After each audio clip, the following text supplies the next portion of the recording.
Good afternoon, everyone. Hope you all are doing good. On behalf of DG Saksham family, I welcome you all on the webinar session on the topic Writing a Standout Resume.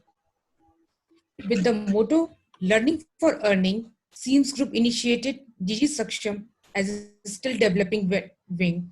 For more details, you can visit our website www.dgsaksham.com or directly contact me, myself Sakshi Narayan. Now, without wasting any time, let me introduce our expert for the webinar session, Mr. Satin Kumar Singh, a renowned writer, career counselor, trainer, educationist, and has 20 years of experience in management, IT, education field. He is has a rich experience in professional resume development too. So now I welcome Satin sir to take over the session and guide us for the future benefits. Very good evening, everyone. So I believe I am audible to everyone. So let's get into this particular workshop. And the workshop that we are going to do today is writing a standout resume. Now, the very fundamental question is, this particular page has two important words. One is introductory and second is resume. So what is the correlation between introductory and resume? Hello. Hello. Huh. Hello. Who is there? Who is there? Hello. Huh. Am I audible, Sakshi ji? Yes, sir. There are voices coming from back. If you can mute the people. Kindly put your mic on mute, please. Yeah. Okay. So my very first question was, what is the correlation between the term introductory and the term resume? Is there any correlation इन दोनों शब्दों के बीच में? क्या कोई आपस में relation है? You can put your remarks in the chat box. Okay.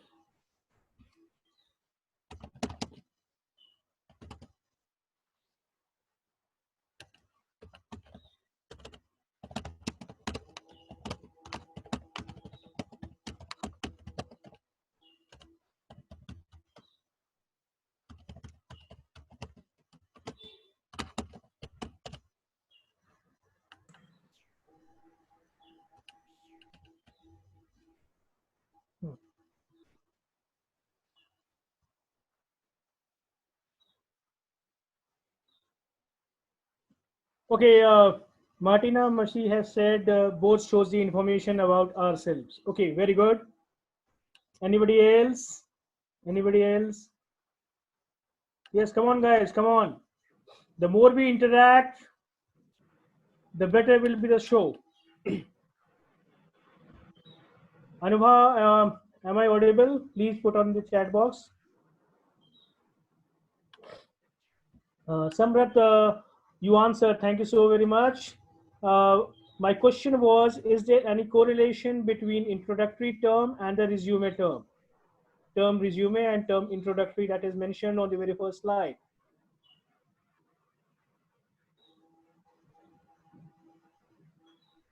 Okay, so what is the correlation? What is the correlation between term introductory and term resume?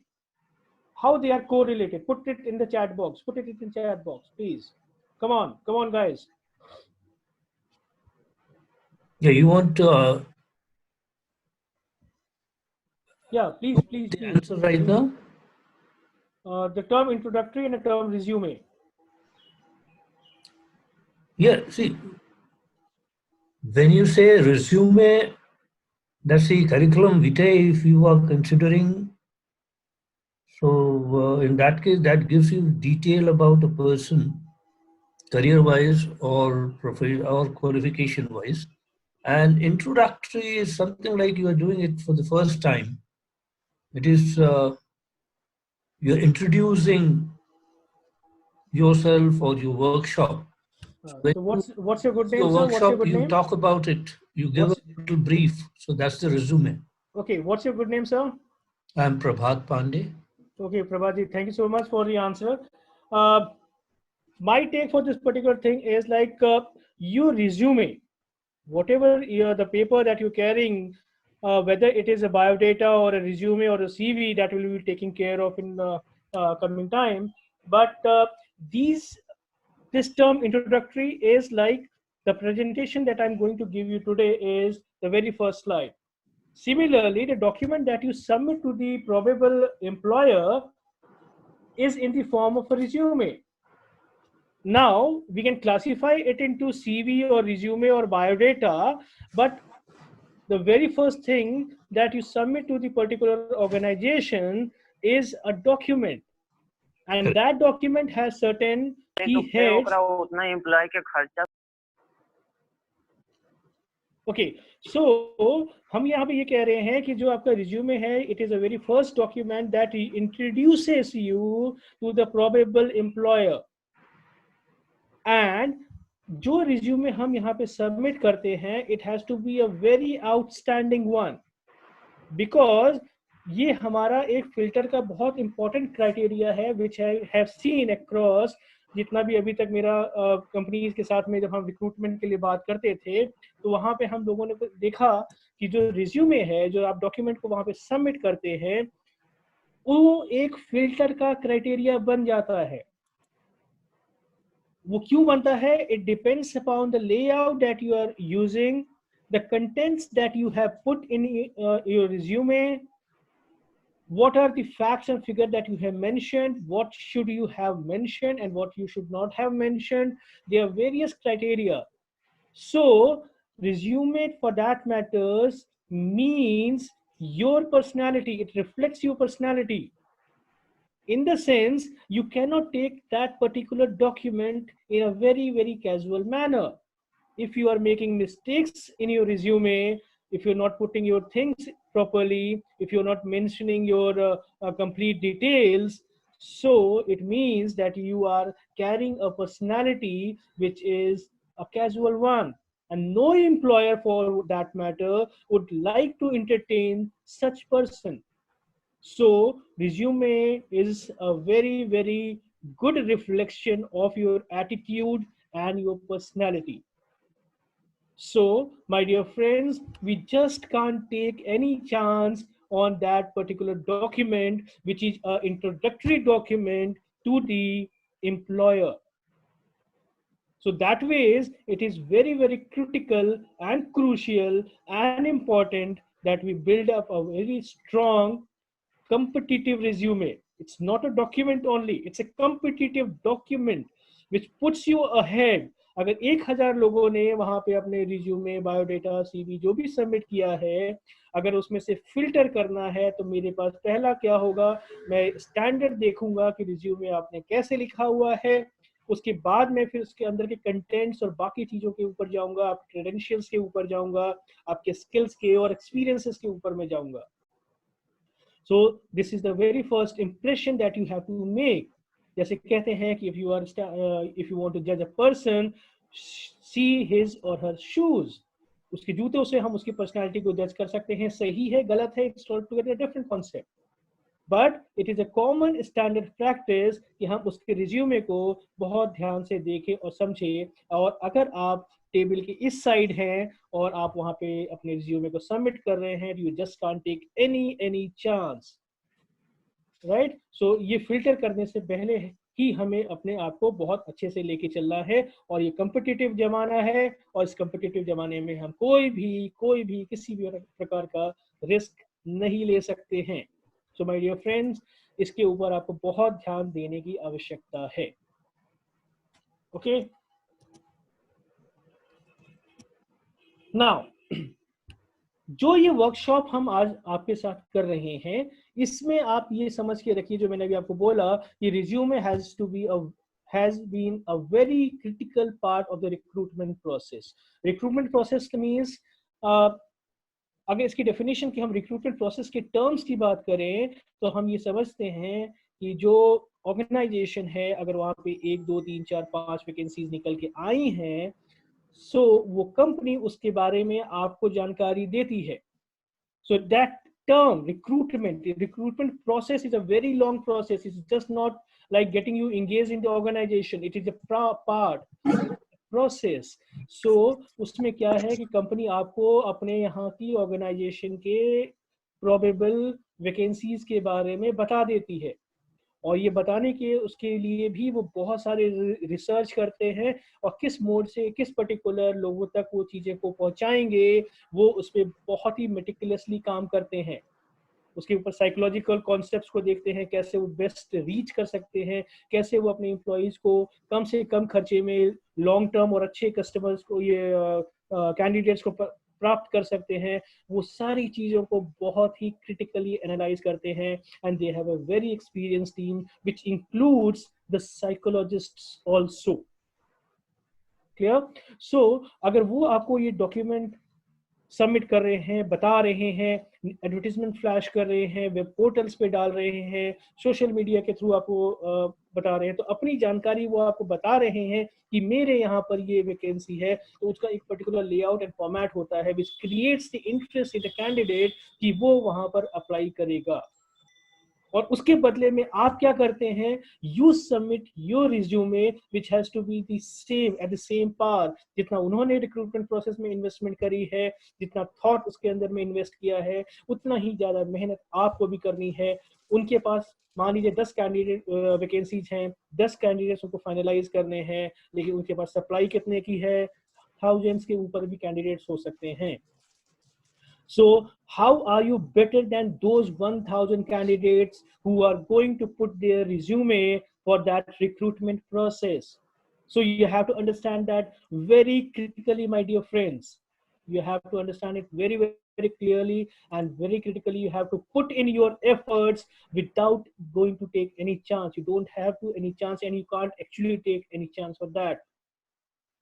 Right? So the resume is the very first document that you submit to the organization, and you have to write in the best possible manner, because this is the critical document which you are submitting in this competitive world. And competitive world is very, very, वो आपके बारे में बिल्कुल चिंता नहीं करती है कि आप आगे हैं पीछे हैं, नहीं, उसको अपने आप से मतलब है, और वो अपने आप को आगे पेश करना चाहती है.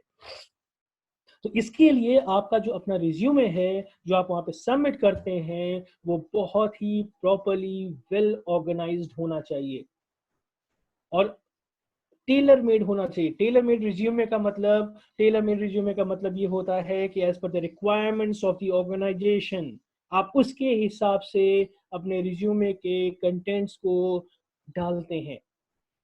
फॉर एग्जाम्पल, अगर आपके पास लेट अस से कि you have dual qualifications, let us से कि अगर आपने संगीत में भी शरारत किया हुआ है और साथ ही साथ में आप स्पोर्ट्स में भी बहुत अच्छा किए हुए हैं, और आपको किसी जगह पे पेश करना है अपने रिज्यूमे को, और वहाँ पर आपको स्पोर्ट्स के लिए वो कंपनी काम करती है, तो आप वहाँ पे डेफिनेटली अपने म्यूजिक क्रेडेंशियल्स को नहीं पुट इन कर सकते हैं. तो जिस तरह की जो रिक्वायरमेंट है उस हिसाब से आपको अपना रिज्यूमे उसी हिसाब से डालना पड़ेगा, और जो एड ऑन्स हैं वो आप बाद में कहीं स्किल्स में या अदरवाइज डाल सकते हैं. अदरवाइज आपका जो पूरा का पूरा पार्ट है वो उस particular job profile, job descriptions के हिसाब से बना हुआ होना चाहिए. और इसीलिए मैं यहाँ पे टर्म का यूज कर रहा हूँ, it should be tailored resume. और well organise is a very fundamental and crucial part. वो तो उसका बट मस्ट है ही है, लेकिन जिस हिसाब से, जिस प्रोसेस के लिए, जिस जॉब के लिए आप जा रहे हैं, उसके हिसाब से आपको अपना रिज्यूमे पूरी तरह से तैयार करना चाहिए, क्योंकि इसके बाद ही अल्टीमेटली आपको इंटरव्यू या बाकी प्रक्रियाओं के लिए बुलाया जाएगा. और अगर आप यहाँ पे क्लियर नहीं हो रहे हैं तो डेफिनेटली वहाँ पे आपके पास कोई ना कोई समस्या हो सकती है. Right? So I hope I'm clear on that. तो इसके लिए क्या है कि जो ये पूरा इंटरव्यू प्रोसेस में हमें जाना है, विच इज सेकेंड और थर्ड स्टेज, उससे पहले का पहला टिकट जो हमारे पास है, वो टिकट हमें तब मिल सकता है जब हम अपने रिज्यूमो को बहुत ही प्रॉपरली और बहुत ही शिद्दत के साथ, ईमानदारी के साथ, अपने बेस्ट तरीके से उसको हम तैयार करें। अब कई बार मेरे से सवाल ये पूछा जाता है कि हमें रिज्यूमे तो हम बना लेते हैं या हम बनवा सकते हैं, but why should we learn the essentials of resume building? Why should we learn? हम तो किसी से भी करा सकते हैं। किसी भी प्रॉपर डॉक्यूमेंट को अगर आप समझते हैं जो कि आपके रिफ्लेक्शन को वहां पे दिखाता है, आपकी पर्सनालिटी को वहां पे दिखाता है, तो वो डॉक्यूमेंट आपकी अपनी प्रॉपर्टी है। और वो डॉक्यूमेंट प्रॉपरली बना है कि नहीं बना है, you should be learning about it. अगर आप नहीं इसको सही से समझेंगे तो डेफिनेटली आप उस चीज को आगे नहीं बढ़ा सकते, या सही है गलत है, अगले ने कैसे तरीके से बनाया हुआ है, आप इस बारे में बिल्कुल नहीं समझ सकते हैं। सो एक कहा जाता है कि if you want to open a garage, you should be a mechanic first. तो you should learn about the fundamentals of that particular thing. तो अगर आप यहाँ पे रिज्यूमे की हम बात कर रहे हैं, रिज्यूमे जो कि आपका पूरा का पूरा एक बहुत इंपॉर्टेंट टिकट है, एक इंपॉर्टेंट डॉक्यूमेंट है, जो कि आपको स्टेज 1 से स्टेज 2 की तरफ लेके जा रहा है, और वो कहीं भी कोई भी आपको उसमें गलत सही ना समझा पाए, इसके लिए आपको अपने आप को एजुकेट कराना होगा। और इसीलिए हमें रिज्यूमे बिल्डिंग के फंडामेंटल्स और उसके एसेंशियल्स को समझना बहुत जरूरी है। Right my dear friends? तो अब एक आगे बढ़ते हैं और एक छोटा सा आपसे सवाल पूछते हैं। What is the difference between biodata, resume and CV? ये सवाल का जवाब अभी मेरे को कुछ पहले भी आप लोगों ने चैट बॉक्स में या वॉइस मैसेज से भी भेजा था। मैं फिर से सवाल आपके सामने पेश कर रहा हूँ। What is the difference between biodata, resume and CV in the different context? Chat box में you can put in whatever you want to, like कि बायोडेटा, रिज्यूमे और सीवी में क्या अंतर है। And your time starts now. Okay, resume is for experienced people while CV is for fresher. Okay, that is one take. Okay, Rajat ji, thank you. I want more answers, more participations, please. Come on. Anybody else? Come on, come on, come on. Biodata, resume, and CV.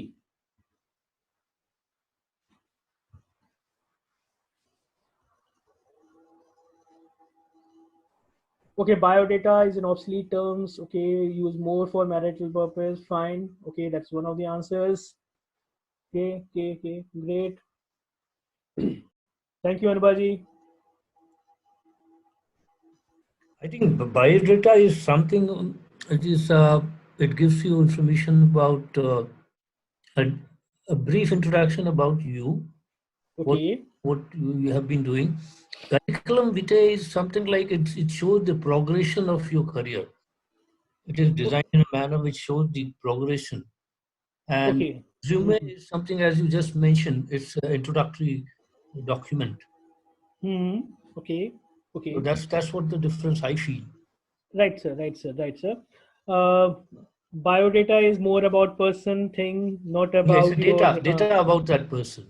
that person. Resume is more summarized into work, profession, and personal life. Hmm. CV is more detailed than resume. Okay.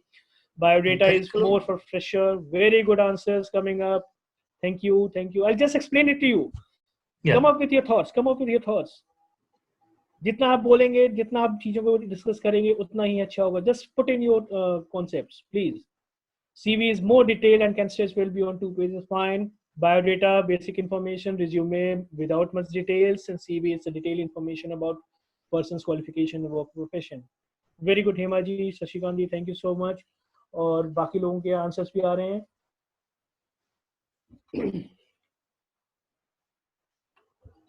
Okay. Great. Come on.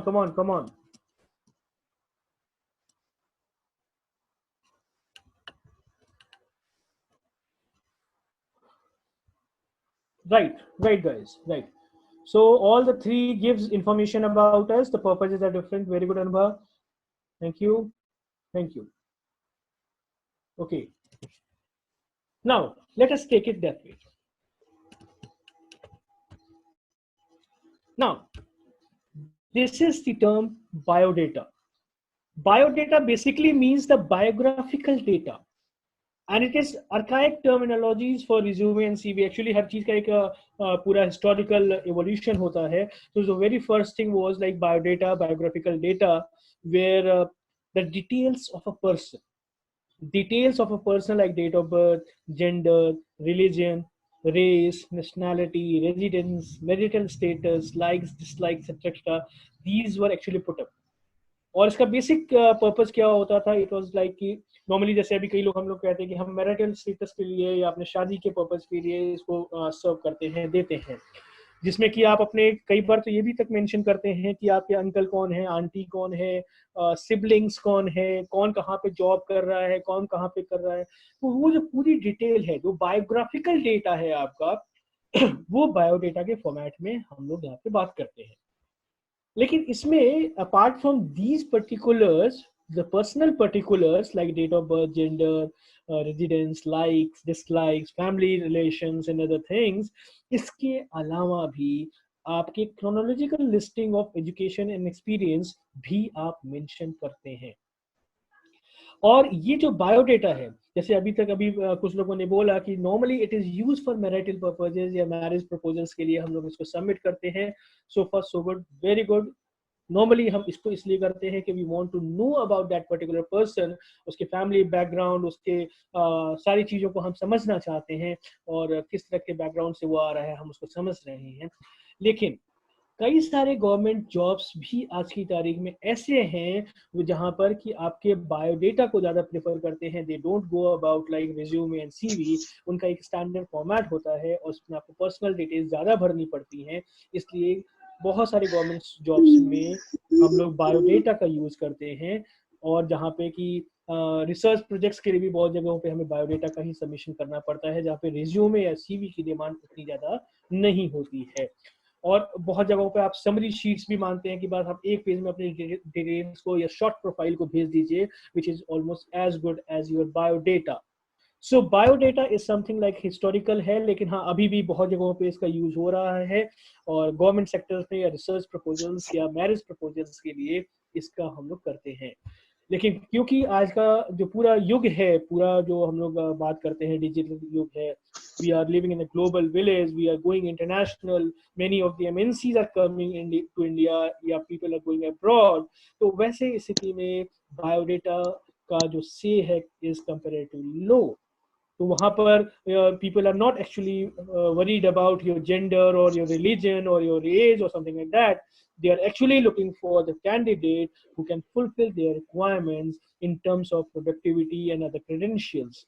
तो वहाँ पे they are not actually interested to know more about your personal self, but they are actually looking for the people who are more into the credentials which can help them to grow and excel as a company.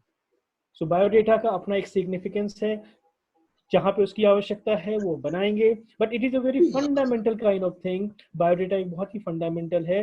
लेकिन job market में, जैसे मैंने अभी आपको बताया, job market में जहाँ पे आपको अपने एक्सपीरियंसेस, अपने क्रेडेंशियल्स, अपने एजुकेशन, अपने जितने भी प्रोजेक्ट्स आपने हैंडल किए हुए हैं, वो सारी चीज़ों के बारे में भी आपको बताना पड़ता है.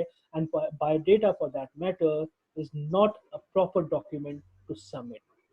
सो हम इस बायोडेटा को जस्ट मैंने इसलिए एक्सप्लेन किया कि बहुत सारे लोग कहते हैं कि भाई मेरे को अभी जॉब में जाने का है, और स्टूडेंट्स खासतौर से इसके बारे में कई बार ये टर्म का प्रयोग कर देते हैं कि भाई ये मेरे पास डॉक्यूमेंट, ये जॉब के बारे में आया हुआ है and I am just going to submit my biodata.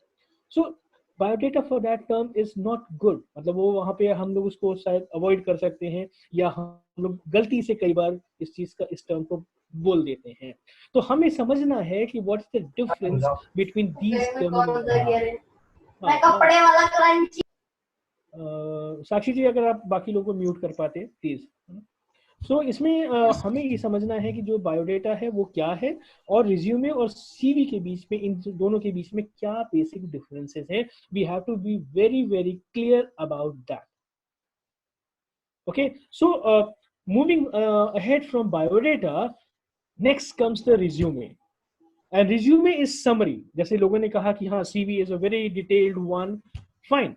लेकिन अगर हम यहाँ पे resume building की बात कर रहे हैं, तो why to go for resume and why not to go for CV, or why not to go for resume and why to go for CV? We have to understand the fundamental differences between these two professional terms, professional documents. Biodata we are just skipping because that is a very summarized and biographical data. Probably that is not mostly used in professional environment.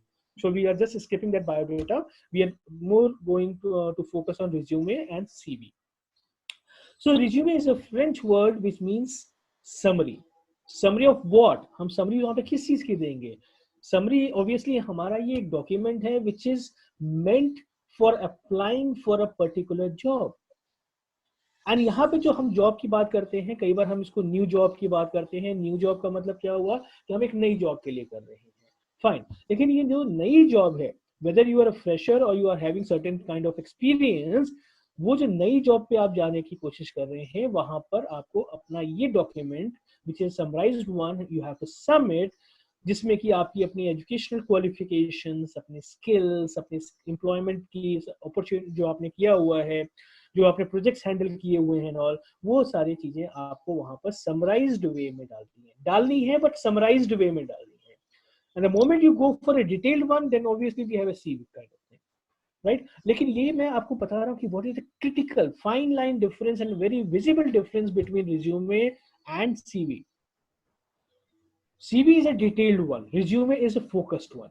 सबसे बड़ी बात तो ये है, resume में आपको, जैसे मैंने अभी आपको एग्जांपल दिया कि if you are going for a sports job and you are having a credential of both the fields like music and sports, but resume may you'll be highlighting more of sports because you are applying for a job in the sports category, whereas CV will be focusing or consisting of all the details, including your music credentials, including your sports credentials. So curriculum vitae for that matter is a detailed one. Resume is focused one, जो कि आप जिस job के लिए जा रहे हैं, आप उस जॉब के हिसाब से ही वहां पर चीजों को दिखाना है.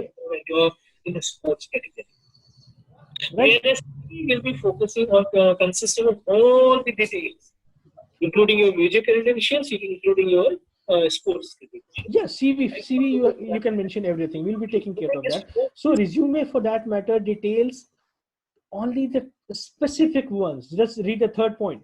A resume does not list out all the details of a profile. I don't want to know everything about you. I just want to know about the specific skills that is focused on the job profile for which you are submitting your resume.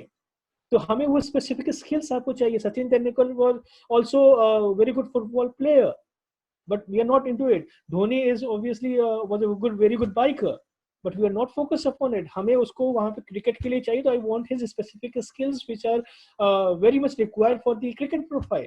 तो resume वहां पे जो आपकी specific skills हैं उसको ही focus करते हुए होगा. We are not actually interested in all the details of your profile. Obviously, since you have those credentials, आप उसको add-ons में या other skills में डाल सकते हैं. आप उसको skip ना करें वो एक अलग बात हो जाती है, but आपको main focus क्या करना है? What has to be highlighted are the specific skills that you possess. इसीलिए हम resume को कहते हैं, resume का मतलब ही होता है summary, summarized way में हमें देना है. Therefore, the resume has to be of 1 page or maximum of 2 pages. अभी मैं आपको कुछ layouts दिखाऊंगा. वो लेआउट साफ साफ आपको दिखाता है कि 1 पेज का डॉक्यूमेंट हमारे पास नॉर्मली सर्व होता है. और ये चीज क्या है, ये जैसे आपका कई बार हम लोग इसमें जैसे साइकोलॉजिकल कॉन्सेप्ट्स की बात करते हैं. I am also PhD in psychology. मैं आपको बता रहा हूँ कि जब रिक्रूटमेंट प्रोसेस की बात होती है या जब हम सेल्स को पिच करते हैं या इस तरह की जब हम कंसल्टेंसीज में जाते हैं, वहां पर क्या क्या चीजें इंपॉर्टेंट होती हैं. अगर आप किसी वेबसाइट को जा रहे हैं और अगर वो 18 सेकंड के अंदर अंदर है, वो पेज पे आप नहीं पहुंच पा रहे हैं, normally customers just skip the website as such. अगर आपको 5 सेकंड से 8 सेकंड के बीच में अगर वो चीज प्रोजेक्ट आपको सामने लेआउट पे कोई सामान रखा हुआ है, आपके आई साइट के सामने नहीं आ रही और आप उस पर इंटरेस्टेड नहीं है, तो उसका पूरा लेआउट चेंज कर दिया जाता है. बहुत ही मेटिकुलसली सारी चीज़ों को प्लान करते हैं, आई रेंजेस की बात करते हैं, 30 डिग्री एंगल्स पे बात करते हैं, ये सारे की सारी चीज़ों को हम लोग बहुत ही साइकोलॉजिकली कॉन्सेप्ट से समझने की कोशिश करें। अगर मेरे सीवी को या मेरे रिज्यूमे को अगर हमने किसी प्रोबेबल एम्प्लॉयर को दिया और अगर वो उसने 5 सेकंड के अंदर में उसको समझ में नहीं आया, वो रिजेक्ट कर देता है। बड़ी से बड़ी फिल्म प्रोजेक्ट्स जाती हैं, वो 2 मिनट के अंदर में, मैक्सिमम 5 मिनट के अंदर में आपको स्टोरी उस पर्टिकुलर प्रोड्यूसर को या एक्टर को समझानी पड़ती है। उसके अलावा आपको पूरी 3 घंटे की फिल्म नहीं सुनेगा, उससे ज्यादा बस आपको टाइम देगा ही नहीं। सो importance of resume for that matter is it should be of 1 page, maximum of 2 pages। लेकिन जो उसका फॉर्मेट है, जो उसका लेआउट है, जो उसका कंटेंट है, जो उसका स्पिरिट है, वो आपको 3 से 5 सेकंड के बीच में अगले के दिमाग में बैठा देना है, भाई फाइन आई एम थ्रू। तो स्टेज 1 खड़ाक से क्लियर करना है और स्टेज 2 की तरफ हमें बढ़ना है। तो अगर आपका वो डॉक्यूमेंट जो 1 पेज का है और आपके पास मुश्किल 5 सेकंड का समय मिल रहा है, बड़ी ऑर्गेनाइजेशंस में जहाँ पे आपका जो ड्रीम कंपनी हम कहते हैं, वहां पे अगर आपको इतना कम समय मिल रहा है तो you can't take any chance. तो इसीलिए कहते हैं कि जो ये रिज्यूमे है बहुत इंपॉर्टेंट डॉक्यूमेंट है, समराइज्ड है और इंपॉर्टेंट है। और इसीलिए जो रिज्यूमे हम लिखते हैं, it is written in a third person. You can't say I, मैं, you can't say it that way. It has to be in third person and to be in a very objective and a formal note. So you don't have to use me, my, something like that. These terms are not allowed. So normally क्या होता है कि I am a very good professional, I want to grow with the company. Very good. These are the statements, but you can't write in third person. You can't write in first person. You have to write in a third person format. और ये बड़ी common गलतियां हैं। मैंने मतलब इतने सारे education institutions के साथ में काम किया हुआ है। I have been like into recruitment process और कई सारे बड़े अच्छे कॉलेज के एडमिशन प्रोसेसेस में भी मैं इन्वॉल्व रहता हूँ, जहाँ पे कि जीडी या पीआई और बाकी चीज़ों को मैं जज कर रहा होता हूँ। आई फाइंड इट कि लोग वहाँ पे बहुत ही कॉमन गलतियां कर रहे हैं। How can you praise yourself? How can you praise yourself? आप अपने आप को प्रेज नहीं कर सकती। It has to be in third person. तो जैसे आप थर्ड पर्सन में करोगे, आपका जो सेल्फ प्रेजिंग वाले फॉर्मेट है वो आप उससे निकल जाते हो। It will be a neutral kind of thing, लेकिन लोग इसको जानते ही नहीं है और इसीलिए बहुत सारी चीजों को वो फर्स्ट पर्सन में बोल देते हैं। And this has to be avoided. So इसीलिए ये सारे पॉइंट्स मैं आपको स्पेसिफाई करके बता रहा हूँ कि ये सारे चीजों को आप बहुत ही ध्यान से समझ के रखेंगे कि आपका पेज 1 का होना चाहिए। बहुत अगर आपको लगता है कि नहीं एकोमोडेट हो पा रहा है तो आप 2 पेज तक जा सकते हैं, लेकिन उससे ज्यादा नहीं जाएंगे। इसका स्ट्रक्चर क्या है? एक रिज्यूमे जो है आपके कैंडिडेटर, यानी जो आप कैंडिडेट हैं, आपकी पूरी की पूरी प्रोफाइल का एक ब्रीफ समरी होगा, जिसमें कि आपकी समराइज्ड क्वालिफिकेशन की समरी वहां पर होंगी और आपकी इंडस्ट्री एक्सपर्टीज वहां पर होगी और प्रोफेशनल एक्सपीरियंसेस जो आपके पास हैं वो वहां पर होंगी। तो it has to be in a reverse chronological order. और यहाँ पे इसलिए क्रोनोलॉजिकल ऑर्डर में रिवर्स की हम बात कर रहे हैं because I am as a company, अगर मैं किसी कंपनी का ओनर हूँ तो I don't want to see कि आपने इंटरमीडिएट में फर्स्ट डिवीजन या 95% या डिस्टिंक्शन सारे सब्जेक्ट्स में लिए थे। बहुत अच्छा है, थैंक यू कि आपने बहुत अच्छा क्वालिफिकेशंस बना के रखी हुई हैं और मुझे खुशी होगी कि मैं आपको अपनी कंपनी में रखूं because you have a very good academic qualifications. But मेरे को अल्टीमेटली शाम को बिजनेस चाहिए। And this business can be had from your professional experience, from your industry expertise, not from your qualifications for that matter. Sorry for that, but आपकी professional experience सबसे ज़्यादा importance मेरे लिए है, क्योंकि मैं उस resume को critically as employer देख रहा हूँ, जिसको कि मुझे कंपनी को प्रॉफिट में लेके जाना है। मैं आपको सैलरी के लिए ऑफर करूंगा तो मेरे उस हर सैलरी का जो पाई जा रहा है मैं उसके हिसाब से रिटर्न्स की भी बात करूंगा। So I am not very much interested in your qualifications, but ये क्वालिफिकेशन किस बैकग्राउंड से किया, किस ऑर्गेनाइजेशन से आपने किया, किस इंस्टीट्यूशन से किया, उस बैकग्राउंड को डेफिनेटली मैं चेक करूंगा, क्योंकि वो उसका जो ऑरा होता है, जो उसका इन्वायरमेंट होता है, वो जो उसका एम्बियंस होता है, वो आपकी पर्सनालिटी में रिफ्लेक्ट होता है। इसलिए मुझे ऑर्गेनाइजेशन इंस्टीट्यूशंस जरूर चाहिए। आपकी क्वालिफिकेशंस का मुझे मतलब केवल इतना है कि आपने कितने शिद्दत से, कितनी ईमानदारी से, कितना डेडिकेशन से उस क्वालिफिकेशंस को प्राप्त किया, मेरे लिए उसका मतलब केवल उतना ही होता है। लेकिन मैं एज एन एम्प्लॉयर जब बैठता हूँ तो मेरे लिए आपकी प्रोफेशनल एक्सपीरियंस, आपकी इंडस्ट्री की एक्सपर्टीज ज़्यादा इम्पोर्टेंट है। इसलिए मैं आपसे कहूँगा कि आप अपना जो रिज्यूमे बनाएं, इसको रिवर्स क्रोनोलॉजिकल ऑर्डर में बनाएं। जो मेरे मतलब की चीज़ है उसको पहले हाईलाइट करें, और आपका अपना जो भी है वो आप साइड कर सकते हैं। आप मेरे को सबमिट कर रहे हैं तो मेरे हिसाब से आप चीज़ों को वहाँ पर पेश करेंगे, क्योंकि मेरे पास बहुत कम सेकेंड्स हैं मैं आपकी उस रिज्यूमे को समझने के लिए। इसलिए मैं आपसे कहूँगा कि आप रिवर्स क्रोनोलॉजिकल ऑर्डर में उसको पेश करें। और जो रीसेंट एक्सपीरियंसेस हैं, सबसे लेटेस्ट जो आपका रीसेंट एक्सपीरियंसेस हैं professionally, I am not talking about कि मैं कहीं जा रहा था फिर वहां पे ऐसा हो गया और फिर मैंने किसी को हेल्प कर दी। No, I am not worried about that experience. I am a professional person, I own a company, as a employer, as a owner of the company I want कि आपकी जो रिस्पॉन्सिबिलिटीज थी, जो अकम्पलिशमेंट्स थी, जो experiences थे, वो recent wise ही हो।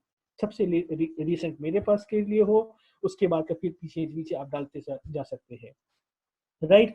तो आपकी responsibilities, accomplishments, recent experiences, professional experiences इस रिवर्स ऑर्डर में जाएगा। और नीचे की साइड में फिर हम लोग अपने एजुकेशनल डिटेल्स के बारे में बात कर सकते हैं। और उसके बाद में आपकी प्रोफेशनल एफिलिएशंस अगर कहीं पे हैं, किसी ऑर्गेनाइजेशन के साथ जुड़े हैं, किसी आप सोसाइटी के साथ जुड़े हैं, किसी प्रोफेशनल ऑर्गेनाइजेशंस के साथ जुड़े हैं, तो वो सारी चीज़ें बाद में आप मेंशन कर सकते हैं। और यहाँ पर एक टर्म बहुत इंपॉर्टेंट है लास्ट में, वॉलेंटरी इनिशिएटिव्स। आपने कितने सारे चीजों के लिए वॉलेंटियर किया, that is very much critical. तो ये चीजें भी आपको देखनी है, क्योंकि आप उससे क्या करते हैं, आप अपनी प्रोएक्टिवनेस को दिखाते हैं, आप अपनी कंसर्न्स को दिखाते हैं कि हाँ मैं समाज के लिए, बाकी जगहों के लिए भी वॉलेंटरी सर्विसेज कर रहा हूँ। I am more than an employ, I am a human being as well. So आपकी वो वॉलेंटरी इनिशिएटिव्स को भी आपको दिखाना है। और अगर आपने नहीं किया है, नहीं कर पाए हैं, जो भी है, जिस भी कारण से है, this is the underlining from day one. मतलब आज से ही आप उस चीज को बहुत ध्यान से समझ लीजिए कि आज से ही आपको स्टार्ट करना है, क्योंकि अभी बहुत सारे टर्म्स मैं आपको अब एक्सप्लेन करूंगा जो सीवी और रिज्यूमे के बीच के डिफरेंसेस हैं। उन सारे पॉइंट्स के ऊपर काम करने की शुरुआत आज से है। और इसीलिए कहते हैं, एक बहुत इंपॉर्टेंट टर्म अपने दिमाग में बैठा लीजिए कि आज अगर आप लेट अस से 0 पॉइंट पर हैं, तो अगले समय पे आपको पॉइंट नंबर 1 पर होना है। एंड डेफिनेटली जब आप पॉइंट नंबर 1 पे होंगे तो आप आज से कहीं बेहतर होंगे। और पॉइंट नंबर 1 के बाद फिर आप point number 2 and 3 and all आप आगे बढ़ते चले जाएंगे, अपने आप को एक्सक्लेट करेंगे, अपने आप को एक्सेलरेट करना है। दोनों चीजें आपको साथ में मेंटेन करके चलनी है। लेकिन ये जो टी पॉइंट्स हैं, जो की पॉइंट्स हैं, इनको समझना आपको बहुत जरूरी है। तो अगर मैं वॉलेंटरी इनिशिएटिव्स की बात कर रहा हूं, तो और एज एन एम्प्लॉयर मैं आपको इस ट्रेट पर भी जज करना चाहता हूं, तो आपको ये पता होना चाहिए। और आज से ही आप इन पॉइंट्स को, जो अभी तक आपने कई बार ध्यान नहीं दिया होगा या पता नहीं रहा होगा, आपको अब यहाँ से उन सारे पॉइंट्स को धीरे धीरे अपने दिमाग में बैठाना है। और आज से अपने 1 साल, 2 साल, 5 साल, 10 साल इसके हिसाब से उस पर अब धीरे धीरे चीजों को बैठाते हुए चले जाना है, राइट। तो इस चीज को बहुत ध्यान से समझिएगा। और बाकी अभी तो हम लोग मिलते रहेंगे, बाकी चर्चाएं और भी होती रहेंगी। So don't worry about that, will be taking all this in details later on also. So guys, मैं बस इसको समरी जल्दी से बताता हूँ रिज्यूमे की, कि resume is ideally suited where experienced people apply for specific positions where certain specific skills are more important than your educational qualifications. So जो आपके particular skills हैं which are for the particular positions or the job profiles that you have applied for, उसके लिए ये चीज बहुत important होती है। And next comes the curriculum vitae, that is CV. And this is a very detailed one. It is more detailed than a resume. Normally goes for 2 pages to 3 pages. And मेरा करीबन 7 pages का भी फिलहाल CV चलता रहता है। But ठीक है, that is altogether, क्योंकि 20-25 साल की पूरी एक्सपीरियंसेस हैं, इंडस्ट्री का है, सॉफ्टवेयर इंडस्ट्री का है, एकेडमिक्स का है, बहुत सारे प्रोफाइल्स के साथ मैंने काम किया हुआ है, तो that goes a very long way. So इसलिए मैं CV बनाता हूँ, but for the specific positions you can always mention कि आपको वहाँ पे रिज्यूमे डालना है। और अगर भी मुझे आज की तारीख में किसी एकेडमिक प्रोफेशंस के लिए डालना है, तो मैं केवल एकेडमिक पोर्शन खासतौर से हाईलाइट करते हुए उसको रिज्यूमे फॉर्मेट में कन्वर्ट करके सबमिट कर दूंगा। लेकिन जहाँ पे मुझे ओवरऑल सारी प्रोफाइल अपनी दिखानी होगी वहाँ पे मैं सीवी को ही सबमिट करूंगा। In spite of having a CV of more than 6 or 7 pages, अगर मुझे जरूरत पड़ती है स्पेसिफिक पोजीशंस के लिए तो मैं रिज्यूमे में जाऊंगा, otherwise CV is going to serve for the purpose, right? So a CV lists out almost every skill, all the positions and jobs that you held, whatever the degrees you have accumulated till date, whatever the professional affiliations you have, ये सारी की सारी चीजें chronological order में ही जाएंगी। और ये chronological order कौन सा होगा? It will be in the reverse format again, क्योंकि आपकी जो प्रोफेशनल अफिलिएशन है या क्वालिफिकेशन है या एक्सपीरियंसेस हैं, दैट मैटर्स अ लॉट। तो आप अपने प्रोफेशनल एक्सपीरियंसेस को पहले रखेंगे, उसके बाद में फिर अफिलिएशंस और डिग्रीज के बारे में बात हम बाद में करेंगे, क्योंकि वो आपके लिए क्रिटिकल है, because your degrees are not going to fetch your job. Now the experiences that you have, the positions you had, the skills that you have developed over the period of time, that is more important for me as an employer. और ये चीज अगर आपके पास में है, that is going to score you high from the competitors which are there in the form of your candidates. जो और बाकी कैंडिडेट्स आपके साथ में वहां पे आए हुए हैं, उनसे बेहतर आपके अपने स्किल्स वहां पे पेश करने की जरूरत है। और अगर आप उसको वहां पे अच्छे से पेश कर देते हैं, डेफिनेटली आपको वहां पे अच्छा स्कोर करने का एक बहुत अच्छी अपॉर्चुनिटी मिलती है। सो वहां पर सीवी क्या है, वो आपके जनरल ट्रेड्स को, जनरल टैलेंट्स को वहां पे हाईलाइट करता है। जनरल टैलेंट्स बोल रहा हूँ, it is not specific skills now. तो जनरल टैलेंट की हम बात करते हैं और वहां पे स्पेसिफिक स्किल्स की बात हम नहीं करते हैं व्हाइल प्रिपेयरिंग अ सीवी। और सीवी जो है, अगर हम नॉर्मली क्या करते हैं कि जो करियर चेंज में देखना चाहिए, करियर चेंज का मतलब क्या हुआ कि you are there in the sales team, you are head of sales team, now you want to go for HR, you want to go for trainings, आप ट्रेनर बनना चाहते हैं, आप किसी और प्रोफाइल में जाना चाहते हैं, तो आपको इस पूरी जो करियर चेंज है वहां पर रिज्यूमे के मुकाबले सीवी इज प्रेफर्ड।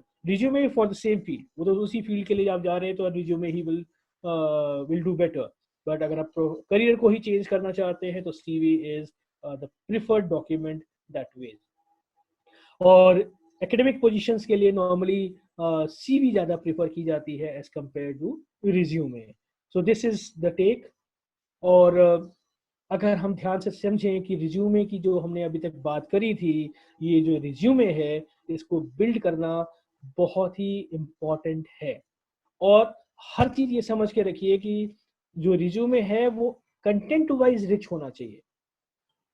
अब ये कंटेंट वाइज रिचनेस का क्या मतलब होता है?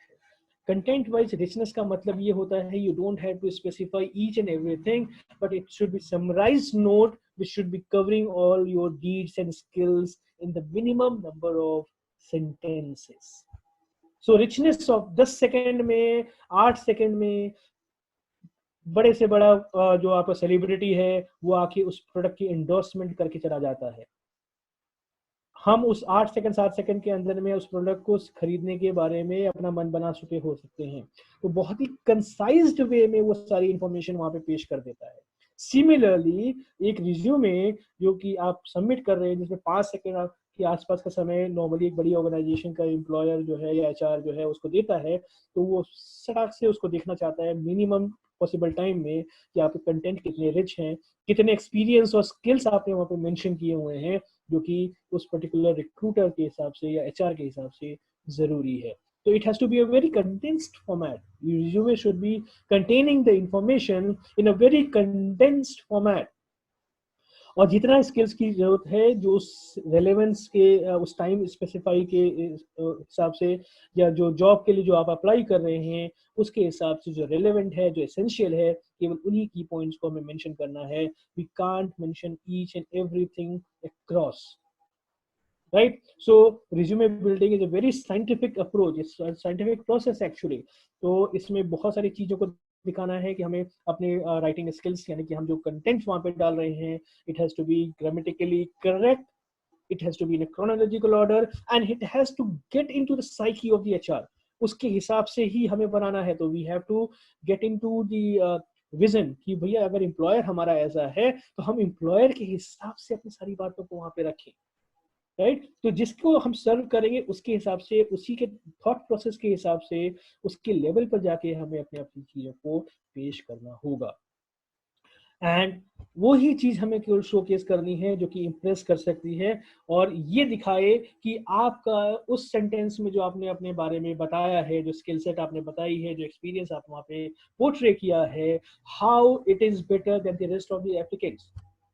इसीलिए वहां पर आपके कंपनी टू कंपनी, अगर आप एक कंपनी 1 में रिज्यूमे डाल रहे हैं और कंपनी नंबर 2 में रिज्यूमे डाल रहे हैं, मेक श्योर कि दोनों में बिल्कुल बहुत अंतर हो। मतलब it cannot be a xerox copy of that, because it is the company that you are applying for, it is the job and position that you are applying for. So every organizations wherein you are going to submit your resume has to be different. It cannot be exact or a Xerox copy of that or a photocopy of that, right? So दूसरी बात, ये हमारा जो पूरा resume है minimum number of pages में होना चाहिए। The more pages you are going to include, the more time it is going to take for the HR or the person who is just filtering the resume, वो वहां पर उसमें ज्यादा समय लगाएगा तो वो उसको किनारे कर देगा। और कम से कम चीजों को हमें वहां पे पेश करना है। It has to be very eye catching and it has to be elegant enough so that it goes in a very smooth flow, and smooth flow with essential informations into it। और वो essential information उसके लिए भी जरूरी है और आपके लिए भी जरूरी है, ठीक है, right. And now if you have to keep in mind कि आपका पूरा का पूरा जो रिज्यूमे है that is going to play a very very important role. और इसके लिए ही हम लोग आगे वाले सेशंस में जब हम बैठेंगे तो हम उस चीज को देखेंगे, और इसीलिए हमने इस पूरे चीजों को बहुत ही कंसाइज्ड वे में, क्योंकि हम बहुत ही कंसाइज वे में सारी चीजों को डिस्कस करेंगे। और 3 दिन के हिसाब से हम लोगों ने इस चीज को पूरा बनाया हुआ है, जिसमें कि हम रिज्यूमे और सीवी और बायोडेटा के फंडामेंटल डिफरेंस को देखेंगे और कंपोनेंट्स ऑफ रिज्यूमे को हम जरूर समझना चाहेंगे, because each component is very crucial. और हर कंपोनेंट के हिसाब से, हर एक चीज के हिसाब से हमको वहां पे डालना है। एक प्रोडक्ट को अगर हम बोलते हैं तो बच्चे के लिए अलग प्रोडक्ट है और सीनियर्स के, सिटीजन के लिए वो अलग प्रोडक्ट बन जाता है। तो हम किसको हाईलाइट करना चाहते हैं, किस चीज को हम ज्यादा हाईलाइट करना चाहेंगे, उसके हिसाब से हम कंपोनेंट्स के ऊपर अपने कंटेंट्स को डालेंगे। तो हर कंपोनेंट के सिग्निफिकेंस को भी हमें समझना पड़ेगा। So we have to understand what are the components of resume and what are the significance of each component of the resume. तो एक पेज में हम लिख रहे हैं और उसके अंदर में हमें पूरा का पूरा स्ट्रक्चर भी करना है। तो कंपोनेंट को भी समझना है, कंटेंट ऑफ द कंपोनेंट को भी समझना है, और रिज्यूमे को राइट कैसे करते हैं ये भी हम समझेंगे। तो जैसे ही हमारा फर्स्ट डे का सेशन खत्म होता है, we will be able to identify the difference between biodata, resume and CV, and it is different concept, different content all together, जो कि आज हमने यहाँ पे कवर किया हुआ है, राइट। और just to give you an insight, just left hand side may have the components of the CV, and the right hand side you are seeing the components of resume. You just see the detailed one. Contact information in CV, research objective, education, appointments, books, chapters you have written for the books, the publications you have done, awards, grants, conferences you have attended, teaching experiences or research experiences you might have, non-academic activities, languages you know, membership, affiliations you have, references, blah blah blah. So that is all mentioned there in the CV. These are the components of CV, whereas the resume is a very concise document that we have said earlier. It contains the contact information, it contains the summary or the resume objective. Now summary and resume objective, these are two different entities altogether. Objective is something different and summary is something different. So कहाँ पे summary डालनी है और कहाँ पे objective डालना है, we have to know about it. तो हम लोग जानते ही नहीं, हम लोग ऑब्जेक्टिव के तौर पे ऑब्जेक्टिव को या समरी को एक ही समझते हुए डाल देते हैं, लेकिन objective is different and summary is altogether different. Then we have to mention the work experience, then we have to mention the education, then we have to mention the skills, and additional sections like award, courses, publications, and all those things can be mentioned in the other sections. But ये resume over a period of time, because you are going to have rich experiences over a period of time, 5, 10, 15 सालों के बीच में आपका resume जब आपने apply किया और आपने जॉब प्राप्त कर लिया, उसके बाद में आपको आगे चल के अपने करियर एडवांसमेंट के लिए, करियर चेंज करने के लिए, करियर प्रोग्रेशंस के लिए रिज्यूमे के बजाय सीवी पे जाना चाहिए, because you have to show कि आपका एक्सपीरियंस कैसे बना हुआ है। इसलिए इन सारे पॉइंट्स को जो यहाँ पे सीवी में मेंशन है और रिज्यूमे में मेंशन नहीं है, इनको अलग से हमें लॉन्ग टर्म वे में समझते हुए उसके ऊपर भी साइड बाय साइड काम करना होगा। क्योंकि रिज्यूमे केवल मैंने कहा इंट्रोडक्टरी स्टेटमेंट है, इंट्रोडक्टरी डॉक्यूमेंट है, उसके बाद में आपको एक बार आप वहां पे पहुंच जाते हैं तब आपको और सारी चीजों को धीरे धीरे डेवलप करना पड़ता है। वरना 10 साल बाद आपसे कोई पूछेगा कि भैया तुमने क्या किया, तो मैंने कहा कि बस मैं तो 10 साल से नौकरी कर रहा हूँ, लेकिन कोई एडिशनल क्वालिफिकेशन, कोई एडिशनल स्किल्स मैंने नहीं किया, या कोई एडिशनल अकम्पलिशमेंट्स मैंने नहीं किए, तो कहीं कोई दिक्कत आएगी तो आप हमेशा लूजिंग पोजीशन पे हो सकते हो। तो you have to take care from day one कि आप अपने रिज्यूमे को एस्केलेट कर लें, बढ़ा सकें एक सीवी के फॉर्मेट में। तो ये चीज को भी आप ध्यान में रखिएगा, और ये कैसे कर सकते हैं ये भी मैं आपसे आने वाले समय में सेशंस में डिस्कस करूंगा। डे 2 में फिर हम लेआउट ऑफ रिज्यूमे की हम बात करेंगे। और नॉर्मली हम लोग क्या करते हैं, बहुत छोटी छोटी बातें मैं आपको केवल एक ओवरव्यू देते हुए निकल रहा हूँ कि हम जब रिज्यूमे बनाते हैं तो उसके लिए भी पर्टिकुलर फॉन्ट्स होते हैं, फॉन्ट साइज होते हैं, मार्जिन्स होते हैं। ये सारे कौन से फॉन्ट्स हैं, कौन से चीजें हमें यूज करनी है, रिज्यूमे बनाते हुए क्या ध्यान देना है, क्या नहीं करना है। अक्सर हम लोग कहते हैं ये कर लेना चाहिए, ये कर लेना चाहिए, लेकिन हम ये अक्सर इस बात पे ध्यान नहीं देते हैं कि what should not be done, what should not be there in resume, या हमें कौन कौन सी गलतियां हम नॉर्मली रिज्यूमे बनाते हुए करते हैं which should be avoided by any means, by any cost.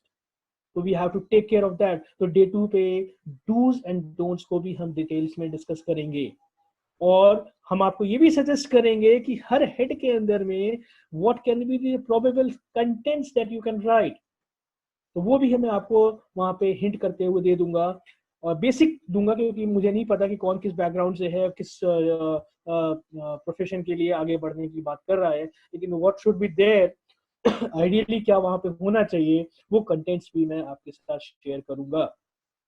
और 2 दिन में मैं आपके साथ इतनी सारी चीजें शेयर करने के बाद में एक छोटा सा असाइनमेंट भी दूंगा, जिसमें कि आपको अपना रिज्यूमे बना के इस डे 2 खत्म होने के बाद में सबमिट करना होगा, सारी चीजों को ध्यान में रखते हुए। और जो यहाँ पे जो रिज्यूमे बिल्कुल प्रॉपरली सबमिट करेगा उसको पर्सनली मैं अपलॉज करूंगा, ठीक है। तो मेरी तरफ से उसको स्पेसिफिक रिकग्निशन मिलेगी, और मैं उसको अपनी तरफ से पूरी पूरी तालियां बजा के उसका स्वागत करूंगा। So take away for day 2 is like you learn about how to use resume and you can prepare your resume. So second day के बाद में मैं ये उम्मीद करता हूँ कि आप जब अपना रिज्यूमे सबमिट कर देंगे तो आप उसमें थोड़े बहुत जो करेक्शंस होंगे वो करेक्शंस भी मैं आपको मार्क करके बाद में भेज दूंगा, तो आपके पास एक रिज्यूमे बना हुआ हो जाएगा, राइट। और ये मैं आपको लेआउट बता रहा हूँ कि ये सारे लेआउट्स जो हैं इंडस्ट्री में आज की तारीख में यूज हो रहे हैं। लेफ्ट हैंड साइड में एक है और राइट हैंड साइड में जॉन स्मिथ साहब पे एक और रिज्यूमे का लेआउट यहाँ पे पड़ा हुआ है।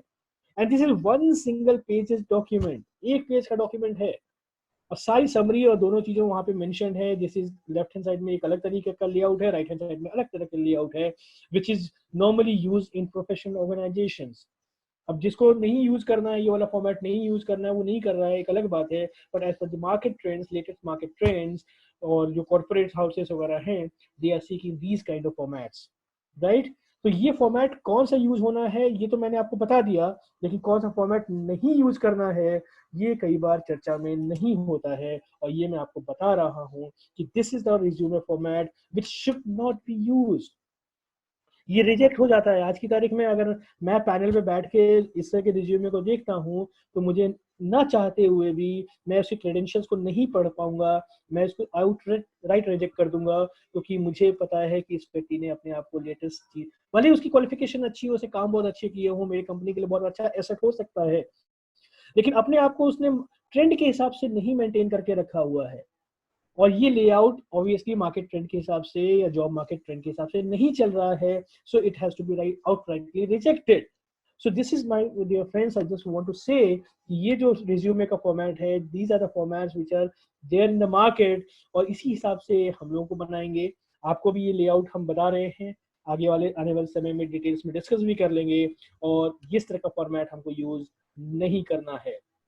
और डे 3 में हमें जो अपना मजमून है, जो डॉक्यूमेंट है, जो रिज्यूमे है, उसके साथ में एक कवर लेटर भी मेंशन करना होता है. और कवर लेटर की अपनी इंपॉर्टेंस होती है. कुछ सैंपल कवर लेटर्स भी आपके साथ डिस्कस करेंगे, और ये चीज़ जो है ये साथ में ये भी डिस्कस करेंगे कि आपका रिज्यूमे और बेहतर आप कैसे कर सकते हैं. बिकॉज रिज्यूमे को बेहतर करने का इट्स एन ऑनगोइंग प्रोसेस. ये डे 1 पे, डे 2 डे 3 पे नहीं खत्म हो सकता. आप रिटायरमेंट के एज तक आते आते भी आपका रिज्यूमे और अच्छा हो सकता है. रिटायरमेंट के बाद भी आप उसका इस डॉक्यूमेंट का प्रयोग कर सकते हैं. तो आपका ये it's an ongoing process. You can't just stop it like anything.